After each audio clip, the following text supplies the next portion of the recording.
বুধবার রাজ্যেও যথাযোগ্য মর্যাদায় ইসলাম ধর্মাবলম্বীদের মহরম উদযাপিত। ভক্তপ্রাণ ইসলাম ধর্মাবলম্বীরা তাজিয়া নিয়ে রাজপথে শোক মিছিল করলেন। মিছিলে ছিল ইমাম হোসেনের হত্যার ঘটনার মর্মান্তিক আর্তনাদ।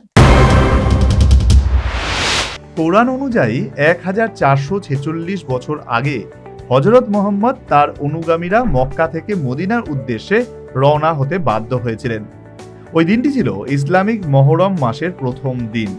এমনকি ওই দিনে 680 খ্রিস্টপূর্বে কারবালার যুদ্ধে হযরত মুহাম্মদের দুই পৌত্র হাসান হোসেনকে নৃশংসভাবে খুন করা হয়েছিল। এরই নিরিখে দিনটি ইসলাম ধর্মাবলম্বীরা শোক পালনের মাধ্যমে উদযাপন করে আসছেন। বুধবার এই মহরমের দিনে রাজ্য ইসলাম ধর্মাবলম্বীরা রাজপথে তাজিয়া নিয়ে মিছিল করে শোক পালন করলেন। আগরতলায় ইসলাম ধর্মাবলম্বীরা তাজিয়া নিয়ে শোক মিছিল করলেন। এই শোক পালনে ছিল হাসান হোসেনের জন্য হাহুতাশ এবং আর্তনাদ।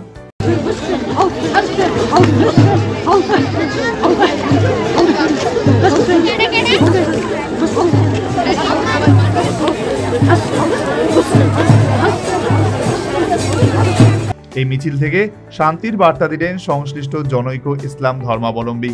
একই সাথে ছিল সম্প্রীতির আবেগপূর্ণ আহ্বান।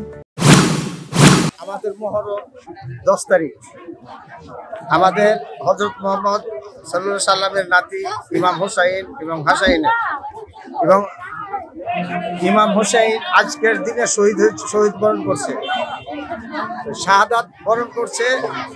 এই কারণে আমরা দেশবাসীর কাছে এটাই জানাতে চাই যে আমাদের এরকম একটা কালো দিন এসে গেছে, যাতে পুনরায় এই দিন যাতে না আসে, এই আমরা বার্তা নিয়ে আজকে আমরা দেশবাসীর কাছে বাড়িয়েছি।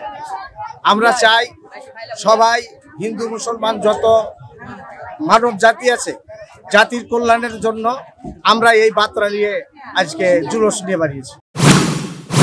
কার্যত বুধবার রাজ্যেও যথাযোগ্য মর্যাদায় ইসলাম ধর্মাবলম্বীদের মহরম উদযাপিত। দিনটিকে ইসলাম ধর্মাবলম্বীরা শোক পালনের মাধ্যমে উদযাপন করলেন। Bureau report, news vanguard.